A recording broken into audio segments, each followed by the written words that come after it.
Bonjour à tous, je suis très heureuse de vous retrouver aujourd'hui après les vacances pour un nouveau podcast, une nouvelle vidéo sur Je mange bien, tout va bien. On va parler des téléphones portables. Vous le savez, les téléphones émettent des ondes et ces ondes pénètrent dans notre corps, entrent dans nos cellules et sont dangereuses. Il faut donc se protéger au maximum, éloigner son téléphone de soi, éviter les kits mains libres qui conduisent directement les ondes dans l'oreille interne, interdire aussi les téléphones aux enfants ou préadolescents jusqu'à 14 ans. Ces recommandations, elles viennent de Marc Arasi, il est médecin, lanceur d'alerte. C'est lui qui est à l'initiative, à l'origine de ce qu'on appelle le phone gate, comme il y a eu le Dieselgate, tout le scandale autour des téléphones portables. Il a accepté de répondre à mes questions. Il nous explique toutes les études qui sont en cours, le lien déjà connu entre les ondes et les maladies, ce qu'on peut faire au quotidien et ce qui reste à faire au niveau des pouvoirs publics pour qu'on soit tous protégés. C'est tout de suite.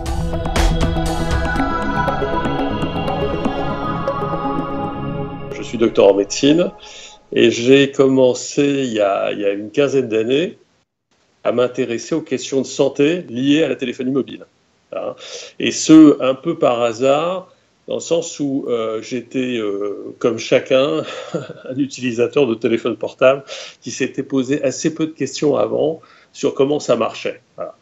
Et il s'est trouvé que dans ma ville, j'habite à Nogent-sur-Marne, en banlieue parisienne, un opérateur a souhaité installer un groupe d'antennes relais à proximité donc d'un groupe scolaire de plus de 2000 enfants. Et c'est à cette occasion-là que, j'ai envie de dire, avec d'autres membres d'une association locale, on a commencé à regarder le sujet. Voilà. Presque un peu par hasard, puisque j'étais en train de... Enfin, le terme hasard n'est pas bien choisi, mais j'étais en train de coécrire un livre avec une journaliste sur la question justement de la téléphonie mobile. Et c'est comme ça que je suis tombé sur le rapport de l'Agence nationale de santé sanitaire et environnementale, l'ANSES. J'ai lu et ça m'a, excusez-moi, mais sauté au visage que 9 téléphones portables sur 10 testés en 2015 en France par notre Agence nationale des fréquences dépassaient les seuils d'exposition. Et un quart était même dépassé les 4 watts par kilo. En fait, le seuil, on y reviendra, mais il y a des seuils avec des niveaux d'exposition, et le niveau à ne pas dépasser en France pour la tête et le tronc, c'est 2 watts par kilo. Donc, si on explique bien, en fait, il y a des mesures différentes si l'exposition est au niveau de la tête ou si l'exposition est plus bas dans le corps. En fait, on a, pour bien comprendre, il y a 3 limites à ne pas dépasser. Il y en a même 4, on va se limiter à 3. La tête, bon, c'est assez simple parce que c'est tout à fait en lien avec les usages que nous faisons de nos téléphones portables. En fait. Donc, quand vous utilisez votre téléphone portable, vous avez le geste de le mettre à l'oreille. Donc, vous avez un seuil d'exposition limite pour la tête. Vous avez de la même façon pour le tronc. Donc, ça va donc du cou, en passant par exemple, quand vous l'avez sur une poche ventrale, ça peut être le cas pour... Et puis, vous avez un tasse-membre qui va mesurer, par exemple, l'exposition quand vous avez votre téléphone à la main. Donc ça, c'est une exposition extrêmement fréquente, ou quand vous l'avez, par exemple, dans votre poche. Voilà. Et ces 3 seuils sont... il y a 2 seuils qui sont à 2 watts par kilo, donc le DAS-tronc et le DAS-tête, et le DAS-membre est à 4 watts par kilo. C'est un acronyme un peu barbare, mais qui veut dire débit d'absorption spécifique. Voilà, c'est le seuil d'exposition auquel nous sommes donc exposés quand nous avons notre téléphone à proximité. Puisque votre téléphone, sans que vous vous en rendiez compte, va émettre un certain nombre d'ondes qui vont traverser bien évidemment le corps et qui vont avoir la possibilité d'avoir un effet chauffant sur les cellules. Pour éviter cet effet chauffant, justement, on a constitué un seuil d'exposition à ne pas dépasser.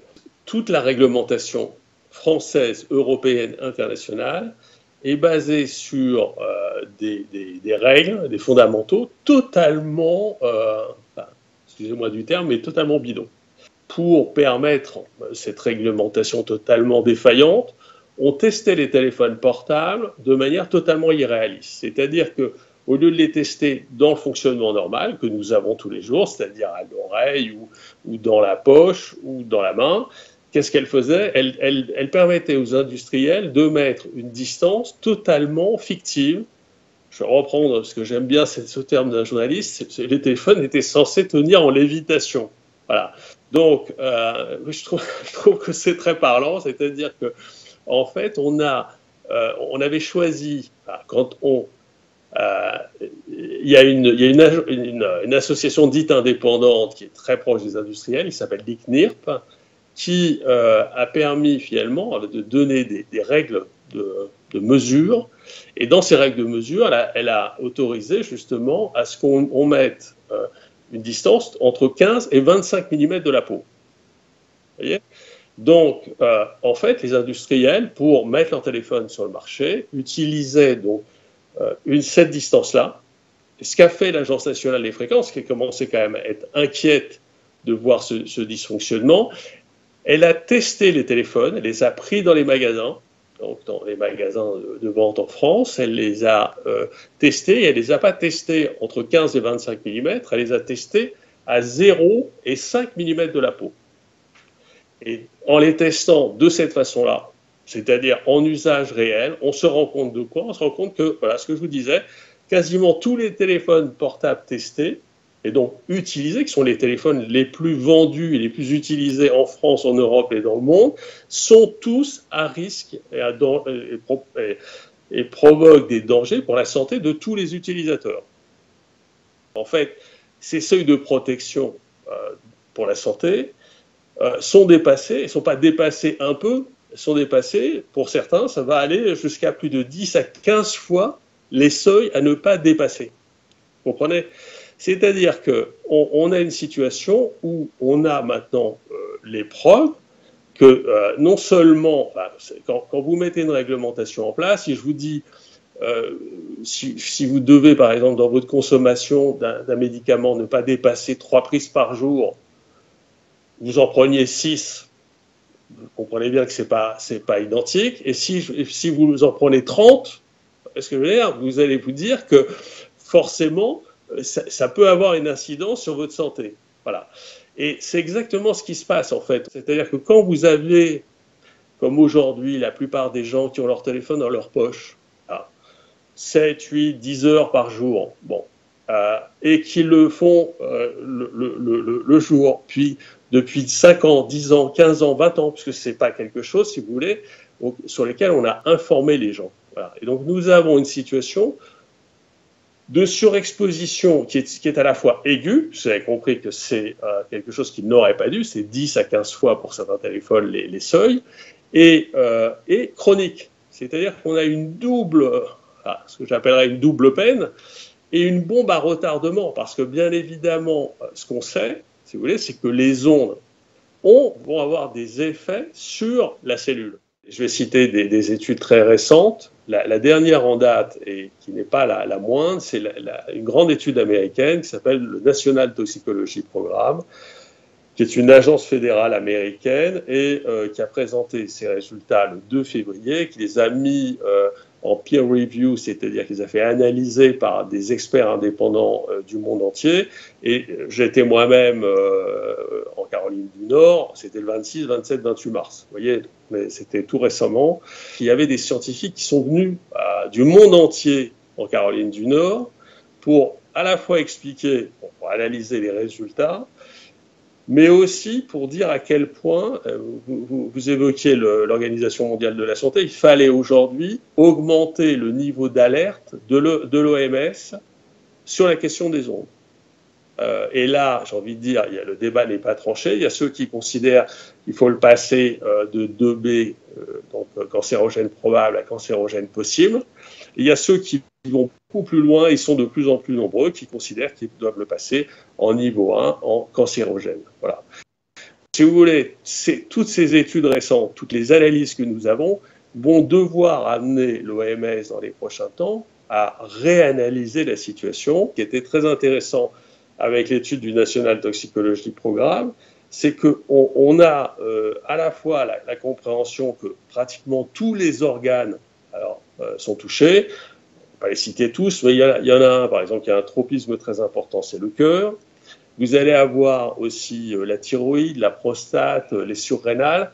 Donc on se rend compte, si vous voulez, que non seulement on va pouvoir avoir l'apparition de cancer, mais aussi de cardiopathie, d'hyperplasie thyroïdienne et d'hyperplasie d'un certain nombre de tissus.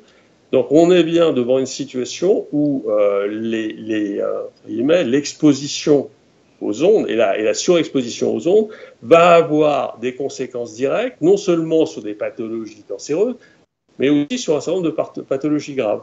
L'exemple typique, là, qui est dans l'étude du NTP, c'est des cardiopathies, une atteinte du cœur. On est au tout début de ce qui sera, comme vous l'avez compris, un des grands scandales du siècle. Le Phonegate, ça fait complètement écho au Dieselgate, puisqu'on voit bien la corrélation avec le problème de réglementation ou de faillite de la réglementation. On est vraiment dans les mêmes eaux. Sauf que ça touche, on voit bien, beaucoup plus de constructeurs et d'industriels. Et les choses sont en train de bouger parce que, il y a quelques jours, en début du mois d'avril, l'Agence nationale des fréquences a commencé à retirer les premiers téléphones portables. Vous voyez, c'est pas tout à fait rien. Nous avons obtenu que l'Agence nationale des fréquences soit obligée de mettre ces mesures à disposition du grand public. Bon, j'engage tous ceux que ça intéresse et qui vont vous écouter à aller. Je pense que vous donnerez le lien vers le site de l'Agence nationale des fréquences pour voir quel est le vrai niveau d'exposition de son téléphone. Nous avons quand même expliqué au ministre la responsabilité qui serait la leur s'il laissait ses téléphones sur les marchés et s'il n'informait pas les gens. On a retiré encore, il y a des téléphones portables il y a quelques jours. Vous n'avez ni entendu Nicolas Hulot ni Mme Agnès Buzyn s'exprimer sur quelque chose qui va avoir un impact. Parce que là, on en a retiré à peu près 100 000. Mais comme je l'expliquais à vos confrères, c'est des centaines de millions de portables qu'on va retirer dans les prochains jours. Vous n'avez pas aujourd'hui un seul politique qui ose venir devant une caméra pour expliquer ce qui s'est passé. Parce qu'il va bien falloir à un moment donné expliquer donc à tout le monde que non seulement on a laissé les industriels mettre leur téléphone avec une réglementation totalement défaillante, mais qu'en plus on n'a pas informé dans le temps nécessaire finalement, parce qu'on a perdu un temps fou. Vous voyez, les premières mesures datent de 2012. On est en 2018. Nous, ça fait 2 ans qu'on hurle pour que tout d'un coup, on se rende compte qu'on continue à surexposer tout le monde, et pas qu'en France, hein, en France, en Europe, dans le monde entier. Bon. Du coup, si on veut continuer d'utiliser un téléphone portable, d'après vous, comment on peut soi-même se prémunir? Mais très simplement. Et c'est pour ça que excusez-moi, vous l'entendez, je suis un peu en colère, parce que on n'aurait pas de solution. Vous voyez ce que je veux dire? Je vous dirais, je peux comprendre, enfin non, je ne le comprendrai pas, mais je comprendrais que les pouvoirs publics soient embêtés. Mais on a des solutions simples. Je dirais, la phrase clé quand j'ai été invité à une conférence scientifique cet été dans le Wyoming, aux États-Unis, je suis revenu avec une phrase qui simplifie tout, c'est la distance avec votre téléphone portable est votre meilleur ami. En fait, il va falloir que nous changions, alors je ne dis pas que c'est facile, mais il va falloir que nous changions la façon dont nous utilisons nos téléphones portables. Alors, en clair, en fait, on met le téléphone à distance du corps. Alors, on ne met plus les gestes automatiques que nous faisons quand par exemple, nous prenons le téléphone, nous le mettons à l'oreille. Ça doit être terminé. C'est-à-dire que c'est un usage qu'on doit remplacer pour une grande partie des utilisations par le haut-parleur. on doit comprendre que son téléphone est actif, y compris quand on ne téléphone pas. Parce qu'il va continuer à aller chercher l'antenne relais, il va continuer à télécharger les informations, vos mails, enfin ce que vous allez recevoir.